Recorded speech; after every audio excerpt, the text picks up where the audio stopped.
అందరికీ నమస్కారం. ఈనాటి కార్యక్రమానికి ముఖ్య అతిథి స్థానిక శాసనసభ్యులు రాము గారు, అలాగే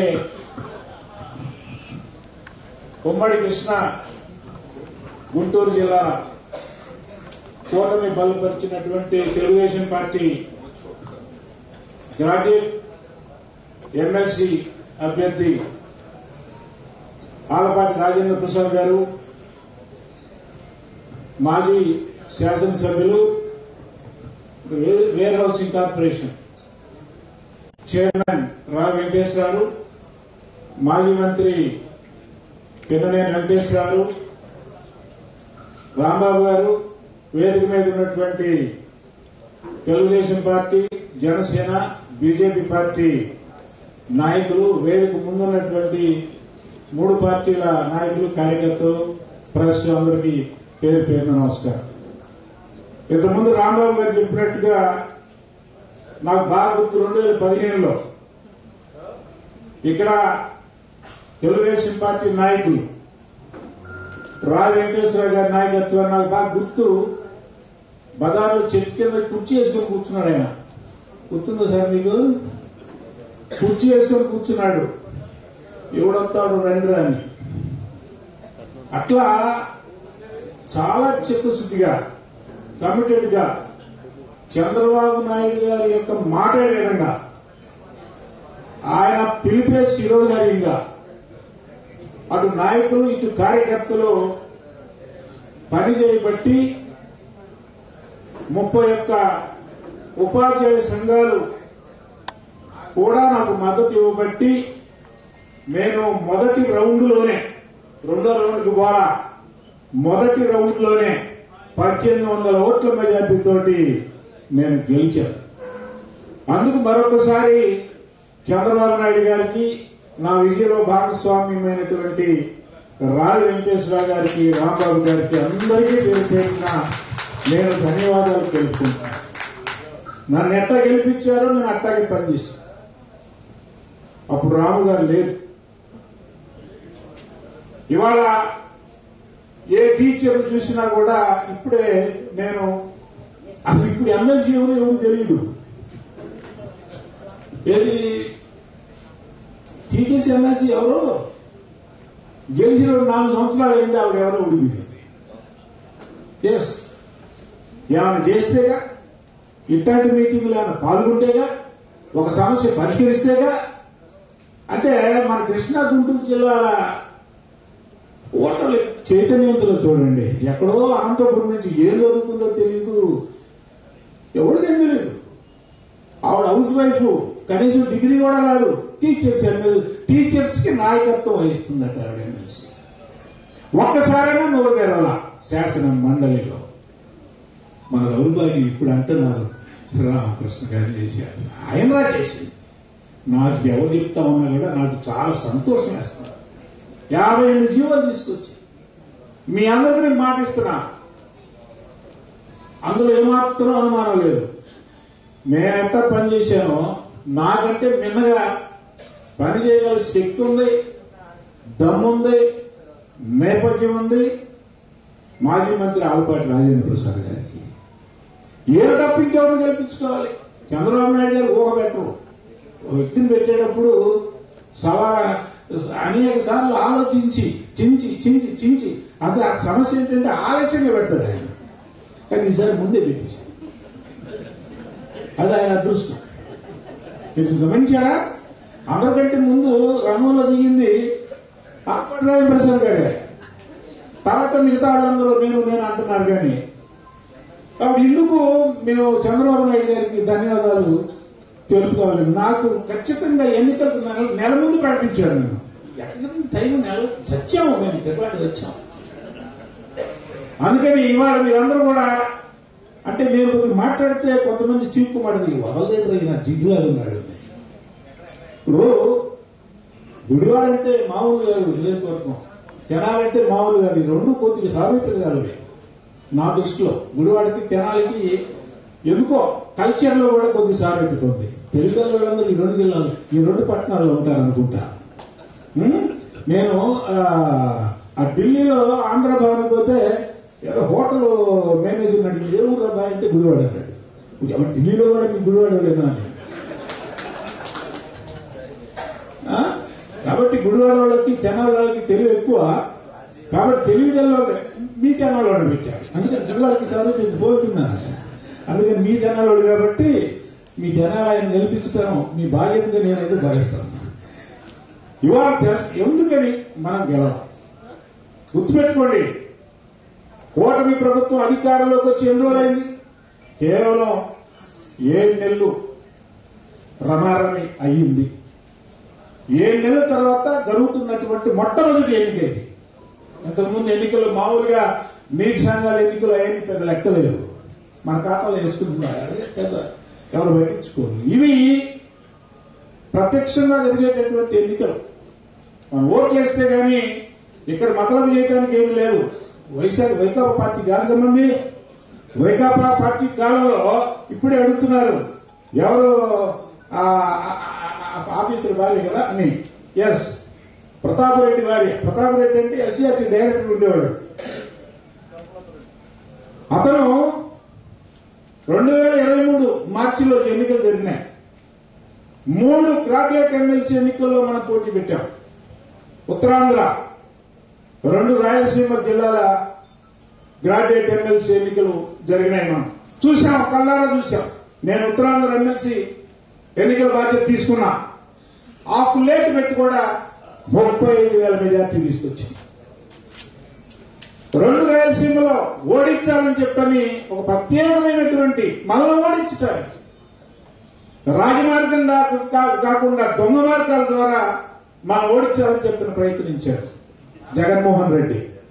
ఆర్జేడీగా కడప ఆర్జేడీగా వేసి అతన్ని రానటువంటి వాళ్ళని వాచ్మెన్ని చివరికి అడుక్కునేటటువంటి వాడు. అంటే వాళ్ళకి డిగ్రీ లేదు, వాళ్ళని తప్పు చేసిన మాట్లాడలేదు. ఎవరు పెట్టే వాళ్ళని ఓటర్లుగా చేర్చుకొని అక్కడ మనల్ని ఓడించాలని చెప్పని జగన్మోహన్ రెడ్డి దొంగెత్తులేశాడు. అయినా సరే మీకు గుర్తుండే ఉంటుంది, రామ్ గోపాల్ రెడ్డి ఓట్ల లెక్కింపు తెల్లారయ్యి 2 అయింది 3 అయింది ప్రకటించలేదు. అక్కడ కూడా ఎన్నికల ప్రకటన విజయం సాధించినా కూడా ఆ విజయాన్ని ప్రకటించడానికి కూడా అధికారులు తటపటాయించారు. అంత నాటకం మాట. అయినా తప్పలా, ప్రకటించక తప్పలా. గెలుపు ఎవరు ఆపలేరు. ఎందుకంటే అది కేంద్ర ఎన్నికల సంఘానికి సంబంధించింది కాబట్టి ఆ 3 ఎన్నికల్లో మనం గెలిచాం. ఆ గెలిపే 2024లో మనం 164 స్థానాలు సాధించడానికి నాంది ప్రస్తావన చేసిందని చెప్తాను నేనైతే అనుకుంటున్నా. అన్నాడు సకల శాఖ మంత్రి సజ్జల రామకృష్ణారెడ్డి. ఏమని? ఈ ఓటర్లు మా ఓటర్లు కాదు. గుర్తుంది మీకు?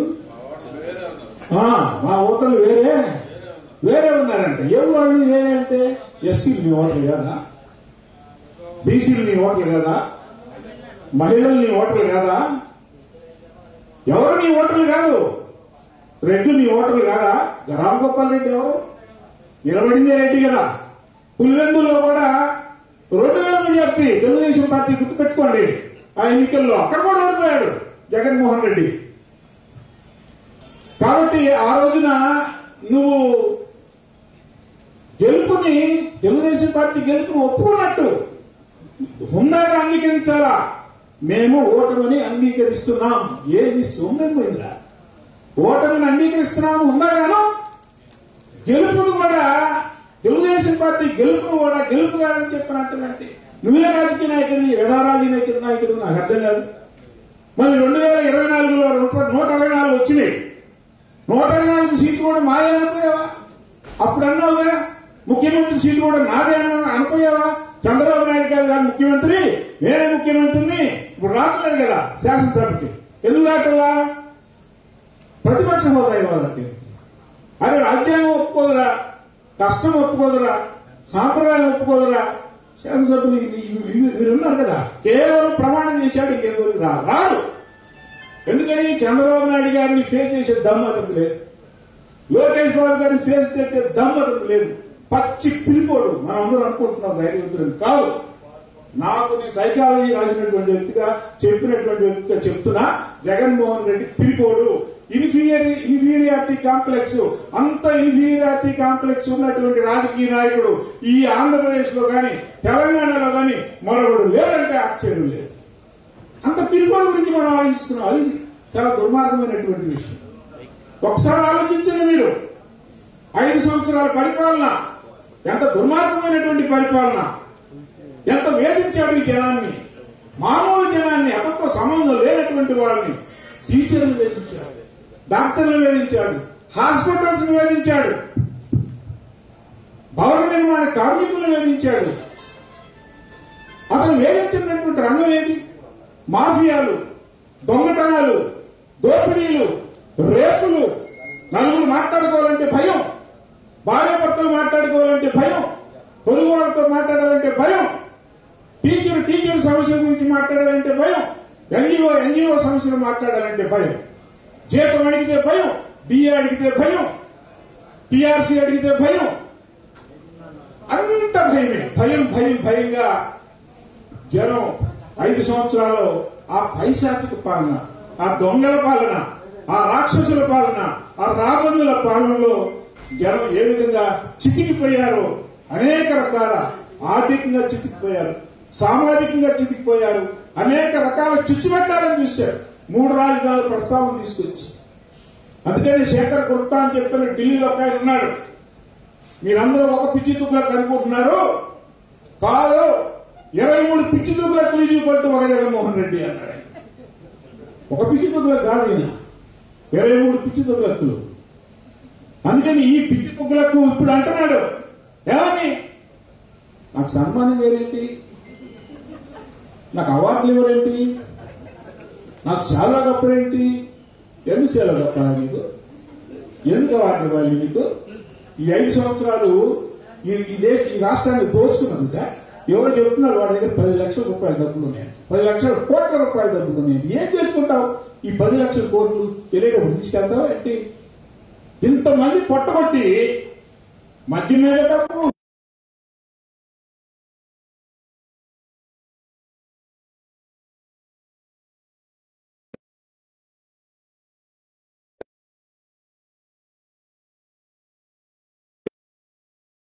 ముందు వైఎస్ఆర్సీపీలో ఉండి మన తెలుగుదేశం పార్టీలో ఇప్పుడు ఎమ్మెల్యే ఆయన చెప్తున్నాడు 65 మంది వైకాపా శాసనసభ్యులు 5 సంవత్సరాల్లో ఒక్కసారి కూడా కలవలేదు. 65 మంది శాసనసభ్యులు, వైకాపా శాసనసభ్యులు 5 సంవత్సరాల్లో ఒక్కసారి కూడా కలవలేదు. నువ్వెన్నిసార్లు కలిశానని చెప్పా, 4 సార్లు కలిశాను. ఎందుకు కలిశానని చెప్పా. 2 సార్లు ఏమో సలహాలు ఇవ్వడానికి కలిశాడంట, 2 సార్లు ఏమో తన నియోజకవర్గం సమస్యల గురించి కలిశాడు. ఈ 4 సార్లు కూడా ఏమా నువ్వేంటి చంద్రబాబు తిట్టలేదు, నువ్వేంటి లోకేష్ బాబు చెప్పట్లేదు, ఏం సార్ ఆయన చెప్పేది సార్ అని చెప్పాను. అంటే ఎవరైతే జగన్ లోకేష్ బాబు గారిని చంద్రబాబు నాయుడు గారిని తిట్టారో వాళ్ళకి తిట్లు. ఇప్పుడు ఎన్నికల్లో సీట్లు ఇచ్చేటప్పుడు కూడా ఇదే క్రైటీరియా. ఎవరు బాగా లోకేష్ గారిని తిట్టారో, ఎవరు బాగా చంద్రబాబు నాయుడు గారు ఇచ్చారో అది మొట్టమొదటి క్రైటీరియా అంట. ఏది? సీట్ ఇవ్వటానికి.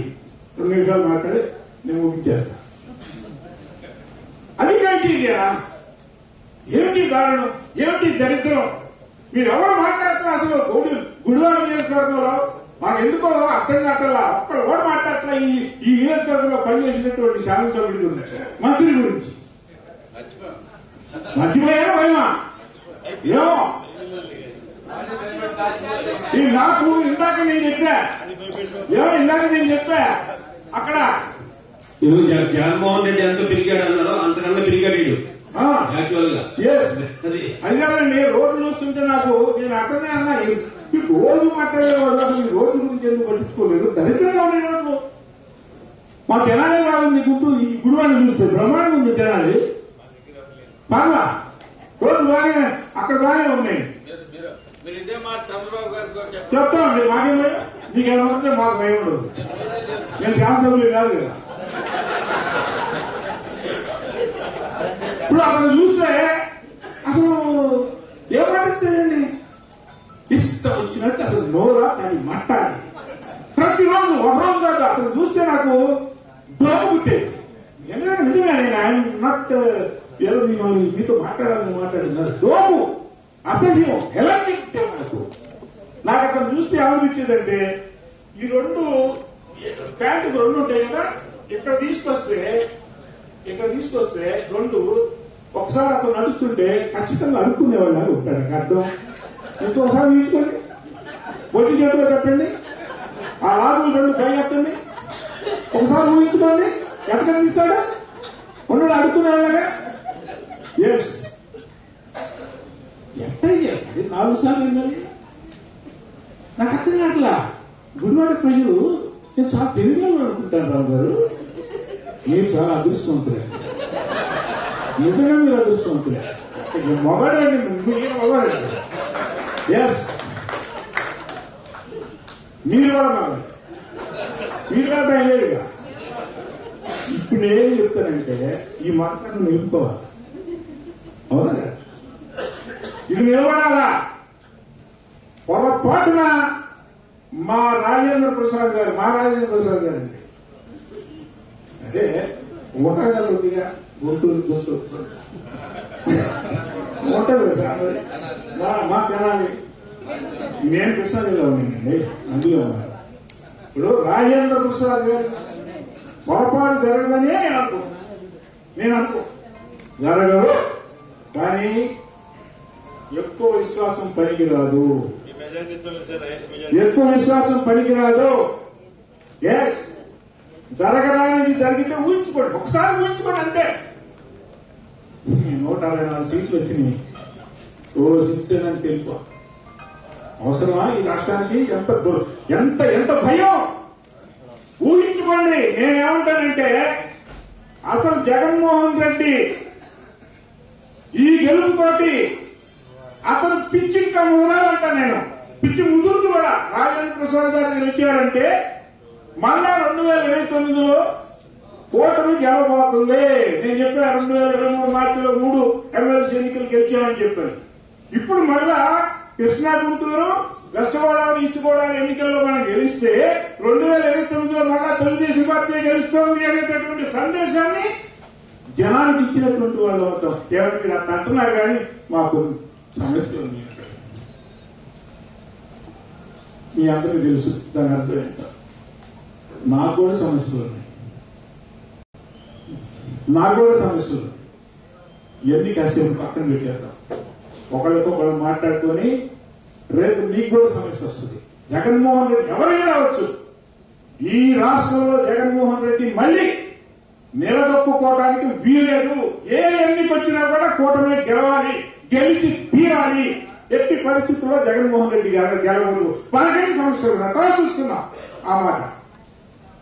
అందుకని రాజేంద్ర ప్రసాద్ గారిని గెలిపించడం అంటే జగన్మోహన్ రెడ్డిని ఓడించినట్టు. రాజేంద్ర ప్రసాద్ గారిని గెలిపించడం అంటే అమరావతిని గెలిపించినట్టు. రాజేంద్ర ప్రసాద్ గారిని గెలిపించడం అంటే పోలవరాన్ని గెలిపించినట్టు. రాజేంద్ర ప్రసాద్ గారిని గెలిపించడం అంటే గుడివాడని గెలిపించినట్టు. రాజేంద్ర ప్రసాద్ గారిని గెలిపించడం అంటే చంద్రబాబు నాయుడు గారి కళ 2047 విజన్ గెలిపించినట్టు. రాజేంద్ర ప్రసాద్ గారిని గెలిపించడం అంటే మొత్తంగా ఆంధ్రప్రదేశ్ ప్రజలను గెలిపించినట్టు. కాబట్టి వాళ్ళ రాజేంద్ర ప్రసాద్ గారి గెలుపు ఒక మలుపుగా కావాలని చెప్పని నాకైతే ఏమాత్రం కూడా అనుమానం లేదు. నాకు ఏ విధంగా మీరు కృషి చేశానో 2015లో నేను చెప్తున్నా, మొట్టమొదటి రౌండ్లోనే ఆయన చరిత్ర సృష్టించాలనేది గెలుపు మామూలు గెలుపులాగా ఉండకూడదు, దిమ్మదిరిగిపోయేటట్టు ఉండాలి. 2024లో ఆ గెలుపు వచ్చింది కదా మనకి. 2 చెప్పులు మామూలుగా వహించలా జగన్మోహన్ రెడ్డిని కలిపి ఇది పెట్టాడు, ఏడ్చుకున్నాడు కసపు. మన కలపైన ఆ ఏడుపు ఏడ్చేటప్పుడు కింద పొంగాడు. మీ ప్రెస్ మీట్ లో చూశారో చూడలేదు, మళ్ళా ఏడవా. ఆయన ఎంత బాగా ఏడిస్తే నాకెంత నవ్వాలనిపిస్తుంది, చూడాలనిపిస్తుంది. నన్ను నవ్వనిస్తారా? నాకు నవ్విస్తారా మీరు?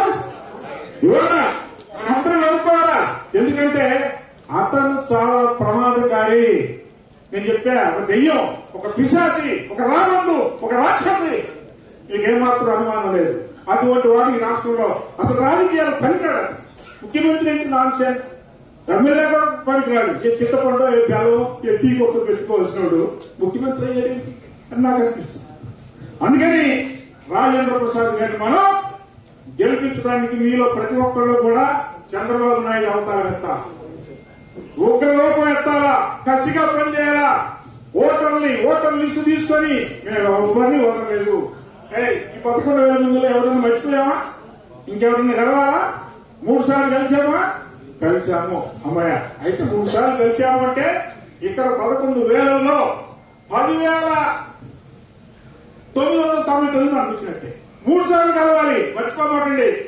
ఒక్కొక్క ఓటర్ని మీరు 3 సార్లు కలవాలి. ఎందుకంటే అభ్యర్థి అసలు అందరినీ కలవటానికి వీలేదు. ఎక్కడ కలుస్తారండి? 33 నియోజకవర్గాలు, 2 జిల్లాలో 33 నియోజకవర్గాలు, 1, 2, 3 ఎంత సాధ్యమైన అభ్యర్థికి మీరే అభ్యర్థులుగా భావించాలి. ఆ విధంగా పనిచేస్తారని చెప్పని కొద్దిగా టైం ఎక్కువ తీసుకున్నాను అనిగా భావించండి. ఇదంతా కూడా పార్టీ కోసం నేను మాట్లాడాను, రాజేంద్ర ప్రసాద్ గారి గెలుపు కోసం నేను మాట్లాడాను. మళ్ళీ రాము గారికి మంచి ఇమేజ్, రావు వెంకటేశ్వర గారికి మంచి ఇమేజ్, వెంకటేశ్వర గారికి మంచి ఇమేజ్, ఇక్కడ ఉన్నటువంటి నాయకులందరికీ, కార్యకర్తలకి అదే గుడివాడంటే ఇదిరా, గుడివాడంటే మామూలు కాదురా, ఇక మళ్ళీ ఆ ప్రేమాత్మ ఇక్కడ గెలవదురా అనేటటువంటి ఒక సందేశాన్ని మీరు ఇచ్చినటువంటి అది అవుతారని చెప్పని భావిస్తూ ఈ అవకాశం నాకు ఇచ్చినందుకు ధన్యవాదాలు. Thank you.